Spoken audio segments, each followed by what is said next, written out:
নমস্কার বন্ধুরা, আজকের একটা নতুন ভিডিওতে নতুন একটা অ্যানালাইসিস এবং প্রেডিকশন ভিডিওতে আপনাদের প্রত্যেককে স্বাগত জানাই। আজকে মার্কেটটা একটু সাইডওয়েজ রেঞ্জের মধ্যেই ছিল, সুতরাং আজকে খুব একটা ভালো ট্রেড নিফটি ফিফটিতে বেরোয়নি। এবং নিফটি ফিফটি এবং ব্যাঙ্ক নিফটি নিয়ে যে আজকে আমাদের আলোচনা এবং আগামীকালের কি হতে পারে তার একটা প্রেডিকশন ভিডিও আমরা আজকে বিস্তারিত এই বিষয়টাকে নিয়ে আলোচনা করব। তো চলুন সময় নষ্ট না করে ভিডিওতে শুরু করা যাক। আমরা প্রথমে যেটা খুব তাড়াতাড়ি দেখে নেবো সেটা হচ্ছে আজকে মার্কেট রিক্যাপ। মার্কেটে আজকে কি হয়েছে সেখানে আজকে পরিষ্কার দেখা যাচ্ছে যে নিফটি ফিফটি 23,865 এই লেভেলটায় আজকে মার্কেট ক্লোজিং হয়েছে, যেটা 80.50 আজকে নিচে এসছে। এবং সেন্সেক্সের ক্ষেত্রে 76,478, যেটা আগের দিনের থেকে 249 পয়েন্ট নিচে ক্লোজ হয়েছে।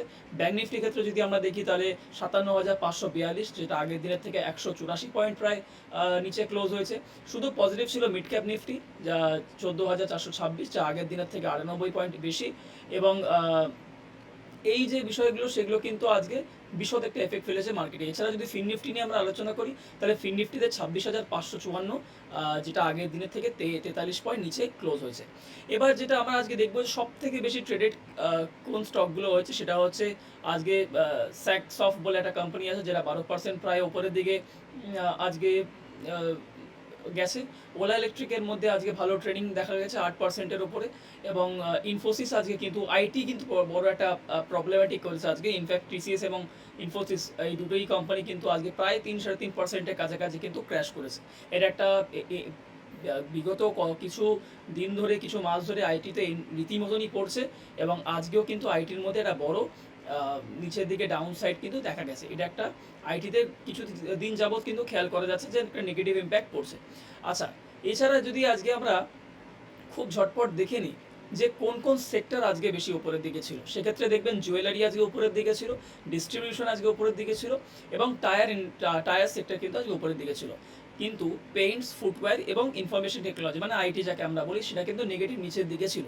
ঠিক আছে, যদি মোস্ট বট ইটিএফ এর কথা বলা হয় তাহলে দেখবে যে টাটা গোল্ড এক্সচেঞ্জ ট্রেডেড আজকে most bought, Nippon India silver ETF, Motilal Oswal most share ETF এবং গ্রো নিফটি ফিফটি ইটিএফ আজকে সব থেকে বেশি ট্রেডেড হয়েছে। এইগুলো তো আমরা দেখলাম আজকে ওভারঅল একটা বিষয় যে মার্কেটে আজকে কী সিচুয়েশনে ছিল এবং কী অবস্থায় আছে। আচ্ছা, যদি আরেকটা চটজলদি আরেকটা গুরুত্বপূর্ণ কথা নিয়ে আলোচনা করে ফেলি সেটা হচ্ছে যে কোন কোন আইপিও ওপেন আছে। যদি আমরা সেটা দেখতে যাই তাহলে এই মুহূর্তে যে আইপিওগুলো ওপেন আছে সেগুলোর লিস্ট কিন্তু আমি চোখের সামনে খুলে রাখলাম। খুব ভিডিওটাকে প্রয়োজনে পজ করে দেখে নিও যে কোন কোন আইপিওগুলো খোলা আছে। এরপরে আমরা সঙ্গে সঙ্গে একটা অন্য টপিকে চলে যাব যে আজকে যদি আমরা দেখতে চাই যে এই মুহূর্তে গ্লোবাল মার্কেটে কি অবস্থা। তো গ্লোবাল মার্কেটের অবস্থা দেখতে গেলে আমি যে মুহূর্তে এখন ভিডিওটা রেকর্ড করছি সেই মুহূর্তে কিন্তু গিফট নিফটি আনচেঞ্জ মানে প্রায় একই জায়গায় আছে।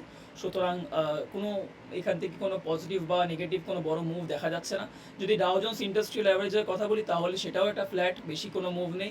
ন্যাসডাক 100 ইন্ডেক্সে যদি কথা বলি তাহলে 0.5% উপরে আছে, এবং S&P 500 যদি ইন্ডেক্সের কথা বলি তাহলে 0.1%, মানে বলতে পারো যে এটাও মোটামুটি ফ্ল্যাট রেঞ্জেই আছে। এটাতে আহামরি বিরাট কোনো বড় ইম্প্যাক্ট বা বড় কোনো কিন্তু মুভ এখানে নেই। আচ্ছা, এবার আমরা যেটা দেখে নেব সেটা হচ্ছে যে আজকে এফআইআই এবং ডিআইআইটা আজকে মানে এফআইআই এবং ডিআইআই ডেটা কী ছিল সেটা আমরা খুব তাড়াতাড়ি আজকে এটা দেখে নেবো যে কী অবস্থায় আছে। তো যদি আমরা আজকের এফআইআই ডেটা এবং ডিআইআই ডেটা দেখতে চাই, কিন্তু এখনও অবধি কিন্তু এফআইআই ডেটা ডিআইআই ডেটা বেরোয়নি, যে এখনও অবধি গতকালই রয়েছে। সুতরাং ভিডিওটা পরবর্তীকালে যখন তোমরা এফআইআই ডেটা ডিআইআই চেক করবে সেক্ষেত্রে কিন্তু একবার দেখে নিও যে আজকে এফআইআই কত টাকা সেল করেছে বা ডিআইআই কত টাকা সেল করেছে বা বাই করেছে। এবার আমরা চটজলদি দেখে নেবো যে কালকে আগামীকাল কি হতে পারে। আমরা চার্টে সরাসরি যাওয়ার আগে আমরা যে জিনিসটা সব থেকে বেশি গুরুত্বপূর্ণ প্রতিদিন দিই সেটা হচ্ছে অপশান চেনে কী বলছে। অপশান চেনে দেখতেই পাচ্ছ যে এক্সপায়ারি ডেটটা আজকে যেহেতু আজকে ছিল তাই আজকে সিলেক্ট করা আছে, কিন্তু আমরা এটা আলোচনা করব না। আমাদের আলোচনা হয় আগামীকালের, অর্থাৎ আগামীকাল মানে নেক্সট ডে। তো নেক্সট পরের যে এক্সপায়ারিটা আছে সেটা হচ্ছে 7 জুলাই 2026। 7 জুলাই 2026 কিন্তু নেক্সট এক্সপায়ারি। সুতরাং আমাদের যে আলোচনাগুলো আমাদের করতে হবে সেটা 7 জুলাই 2026-এর এক্সপায়ারি নিয়ে আলোচনা করতে হবে। এই মুহূর্তে যদি আমরা দেখি যে অ্যাট দ্য মানি কী আছে, তাহলে কল সাইডের জন্য অ্যাট দ্য মানি হচ্ছে 23,850, এবং পুট সাইডের জন্য অ্যাট দ্য মানি হচ্ছে 23,900। যদি এই মুহূর্তে আমরা চেক করি যে মার্কেট কোন দিকে কোন জায়গায় সাপোর্ট নিতে পারে, আমরা কিন্তু দেখছি যে 23,900 একটা বড় রেঞ্জ হয়ে আছে, যেখানে 44,000 ওপেন ইন্টারেস্ট হয়ে আছে। যদি কোনো কারণে 23,900 ক্রস করে মার্কেট, তাহলে 24,000-এর লেভেলটা কিন্তু একটা বড় ফ্যাক্টর হয়ে দাঁড়াচ্ছে, যেখানে 1,11,151 ওপেন কন্ট্রাক্ট রয়েছে। এবং যদি আমরা আরেকটু উপরের দিকে যাই, তাহলে 24,100 লেভেলটাও কিন্তু একটা বড় রেজিস্ট্যান্স লেভেল হিসেবে কাজ করতে পারে। এইগুলো হচ্ছে এই মুহূর্তে যে লেভেলগুলো মার্কেটে একটা বড় বাধা হয়ে থাকতে পারে, অ্যাজ আ রেজিস্ট্যান্স হিসেবে মার্কেটে কাজ করতে পারে। সেই লেভেলগুলো আমি আরেকবার বলে দিচ্ছি। একটা হচ্ছে 23,900 যে লেভেলটা ইমিডিয়েট অ্যাট দ্য মানি যে লেভেলটা, সেটা কিন্তু বড় একটা রেজিস্ট্যান্স লেভেল হিসেবে কাজ করতে পারে। এবং এর পাশাপাশি 24,000-এর যে লেভেলটা, সেটা একটা মেজর, যেহেতু একটা সাইকোলজিক্যাল লেভেল, 24,000-এর লেভেলটা একটা সাইকোলজিক্যাল লেভেল, তাই 24,000-এর লেভেলটা কিন্তু একটা বড় রেজিস্ট্যান্স লেভেল হিসেবে কাজ করতে পারে। এছাড়া 24,100 যে লেভেলটা, সেই লেভেলটাতেও কিন্তু এখন একটা বড় রেজিস্ট্যান্স হয়ে আছে। যদি আমরা পুট সাইডে দেখতে চাই, মানে কোথায় এই মুহূর্তে আমরা সাপোর্ট মার্কেটে পেতে পারি, তাহলে আমরা এই মুহূর্তে দেখতে পাচ্ছি 23,800 লেভেলটা, সেটা কিন্তু একটা বড় সাপোর্ট লেভেল হতে পারে, কারণ সেখানে 48,339 খানা কন্ট্রাক্ট এখন অবধি ওপেন আছে। যদি কোনো কারণে 23,800 লেভেলটা ক্রস করে, সেক্ষেত্রে ইমিডিয়েট বেসিসে 23,600 লেভেলটা আমরা দেখতে পারি। সেখানে 48,000 কন্ট্রাক্ট প্রায় ওখানেও ওপেন ইন্টারেস্ট ওপেন আছে, সুতরাং সেখানে একটা বড় সাপোর্ট লেভেল পেতে পারে।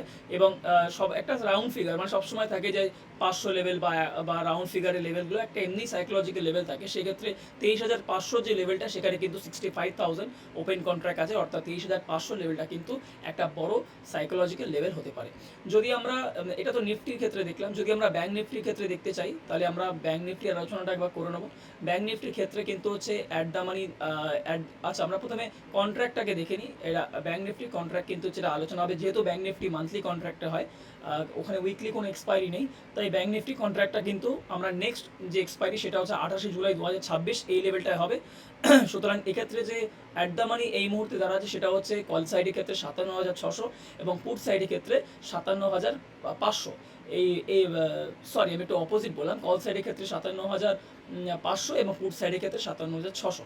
এই লেভেলটা হচ্ছে অ্যাট দ্য মানি লেভেল। যদি দেখতে চাই যে কোন জায়গায় এই মুহূর্তে ব্যাংক নিফটিতে একটা বড় রেজিস্ট্যান্স লেভেল হতে পারে, তো 58,000 যে লেভেলটা আছে, সেটা কিন্তু ব্যাংক নিফটির ক্ষেত্রে একটা বড় রেজিস্ট্যান্স লেভেল হতে পারে, কারণ পরিষ্কার দেখা যাচ্ছে যে 41,000 কিন্তু ওপেন কন্ট্রাক্ট 58,000 লেভেলে কিন্তু ওপেন আছে। যদি আমরা তাছাড়া বড় কোনো মেজার দেখতে চাই, তাহলে আমরা 59,000-এর যে লেভেলটা, সেখানে দেখতে পাচ্ছি 29,000 ওপেন কন্ট্রাক্ট আছে ব্যাংক নিফটির ক্ষেত্রে, অর্থাৎ 58,000 এবং 59,000, এই দুটো কিন্তু বড় রেজিস্ট্যান্স লেভেল হিসেবে ব্যাংক নিফটিতে কাজ করতে পারে।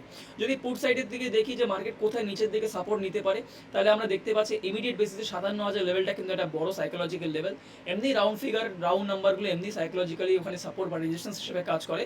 সেক্ষেত্রে 57,000 লেভেলটা কিন্তু এই মুহূর্তে ব্যাংক নিফটিতে মনে হচ্ছে বড় একটা রেজিস্ট্যান্স লেভেল সাপোর্ট লেভেল হতে পারে। একটা কথা মাথায় রাখা দরকার যে এইগুলো কিন্তু খুব ডাইনামিক, অর্থাৎ আজকে যে ডেটাটা দেখছি শুধুমাত্র সেটা কালকের আগামীকালের জন্য, কারণ কালকে আগামীকাল যখন মার্কেট চেঞ্জ হবে, সেক্ষেত্রে ডেটাও কিন্তু অটোমেটিক্যালি চেঞ্জ হয়ে যাবে। আচ্ছা, এরপরে আমরা যে আলোচনাটায় চলে আসব, সেটা হচ্ছে মার্কেটের চার্ট কি কথা বলছে। মার্কেটের চার্ট যদি আমরা এই মুহূর্তে দেখতে চাই, নিফটির ক্ষেত্রে কিন্তু এই মুহূর্তে দেখা যাচ্ছে সকাল থেকে আজকে নিফটিতে নেগেটিভ সাইডই ছিল, এবং সাইডওয়েজ টু নেগেটিভ যে আলোচনাটা আমরা আগের দিনও করেছিলাম, সেই রকমই মার্কেট এসছে, সাইডওয়েজ টু নেগেটিভই কিন্তু মার্কেট থাকছে। সুতরাং নিফটিতে বড় কোনো মেজার কিন্তু এই মুহূর্তে মুভ আমার চোখে মনে হয় না। এবং একটা কথা মাথায় রাখতে হবে যে এই ভিডিওটা কিন্তু সম্পূর্ণটা আলোচনা এবং এডুকেশনাল পারপাসের জন্য ভিডিওটা বানানো, কোনো রকম বাইং বা সেলিং টিপস দেওয়ার জন্য ভিডিওটা বানানো হচ্ছে না। সুতরাং যে কোনো রকম ফাইন্যান্সিয়াল অ্যাডভাইস নেওয়ার আগে নিজে ফাইন্যান্সিয়াল এক্সপার্টদের সাথে আলোচনা করে তবেই নেবেন। আমি কোনো সেবি রেজিস্টার্ড অ্যাডভাইজার নই, সুতরাং আমি কোনো রকম বাইং বা সেলিং টিপস দেওয়া বা উপদেশ দিতে পারি না। যদি এই মুহূর্তে আমার ব্যক্তিগতভাবে মনে হয় যে মার্কেট কোন দিকে যেতে পারে, আমার ব্যক্তিগতভাবে মনে হয় যে মার্কেট এখন কিছুদিন একটা সাইডওয়েজ রেঞ্জের মধ্যে থাকতে পারে বা সাইডওয়েজ টেরিটরির মধ্যে যেতে পারে।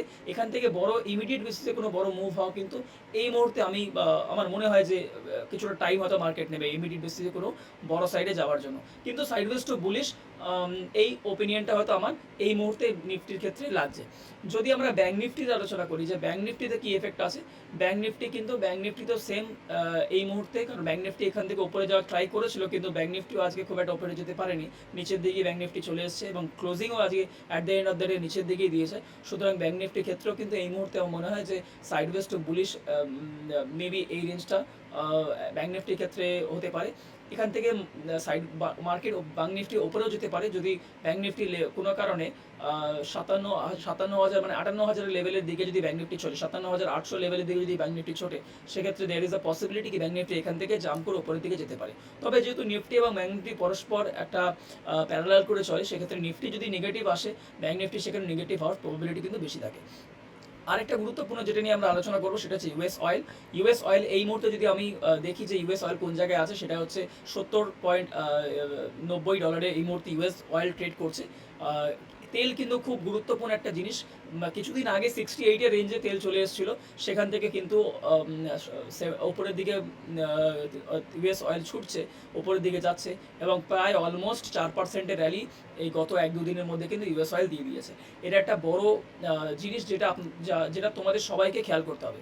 যদি গোল্ডের আলোচনা করি, তাহলে গোল্ডের এই মুহূর্তে কী অবস্থায় আছে? গোল্ড এই মুহূর্তে যে সময় আমি ভিডিওটা বানাচ্ছি 1,42,625 এই মুহূর্তে গোল্ড ফিউচার্স ট্রেড করছে।